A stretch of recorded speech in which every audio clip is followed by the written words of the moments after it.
When some students try part 2 of the IELTS speaking test, they can find it quite difficult to keep speaking for the full 2 minutes. But really, 2 minutes is not too long, and it's easier than you think to fill the time.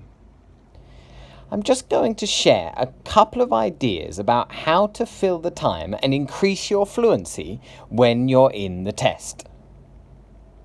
One thing I often tell students is to state the obvious. There might be something you think is obvious, but don't assume it is obvious to the examiner.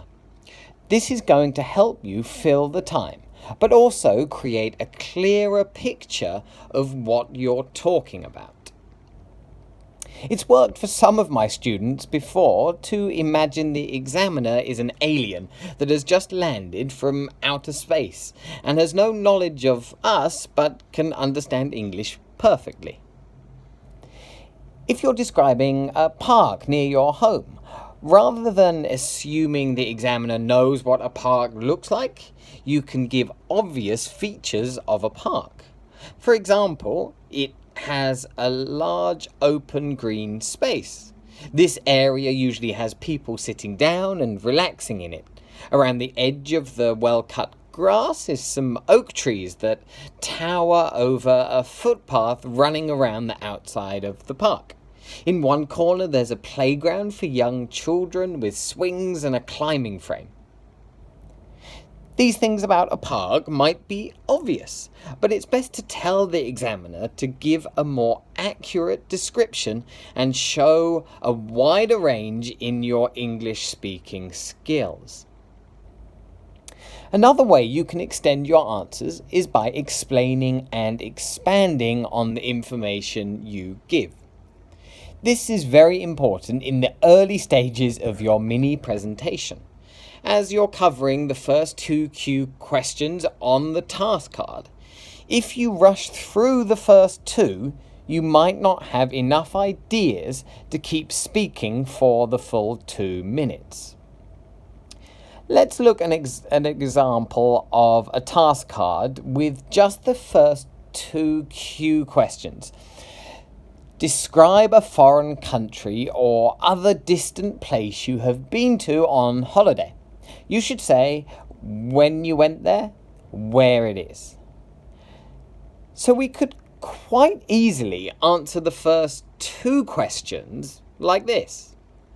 Last year, I went to a place called Fiji.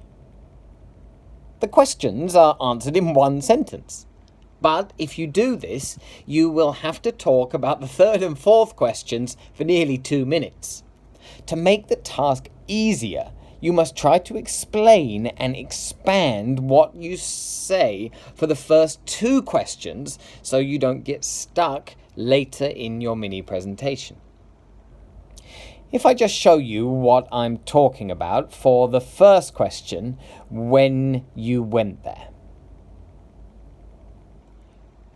I'm going to talk about a really unforgettable place I visited last year.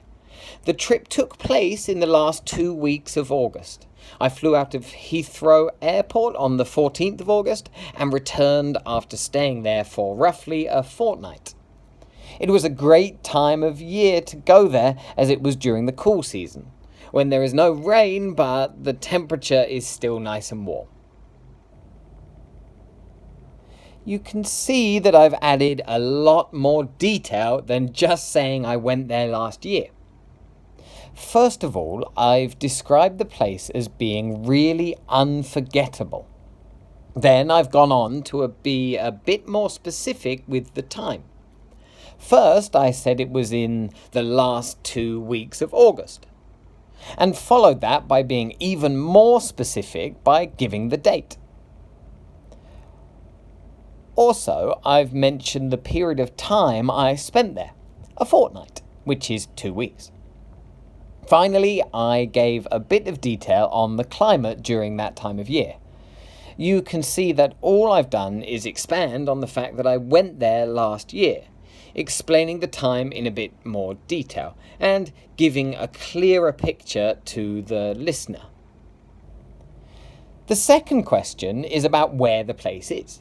Before, I simply gave the name of the place, but I can add so much detail to this.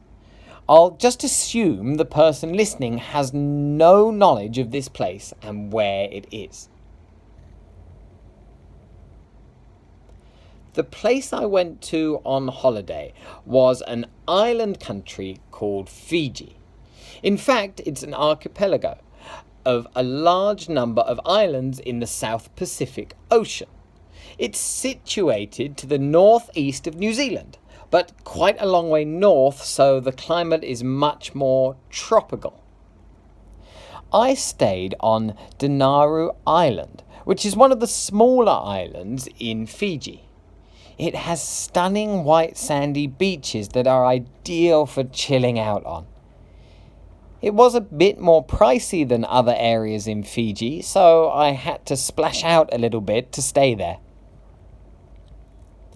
You can see I've added more detail on the location, explaining that it is a large number of islands and it's in the South Pacific Ocean. Also, I've been a bit more specific by giving the name of the island I stayed on, Dinaru Island, and explaining what kind of island it is. You can also see I've added a bit of idiomatic language. Chilling out, which means relaxing, and splash out, which means to spend quite a lot of money. Hopefully you'll be able to state the obvious, expand and explain when you practice your mini presentations so you can fill the 2-minute time limit in the test. Thanks for watching. If you found the video useful, don't forget to subscribe to the channel so you don't miss any future videos.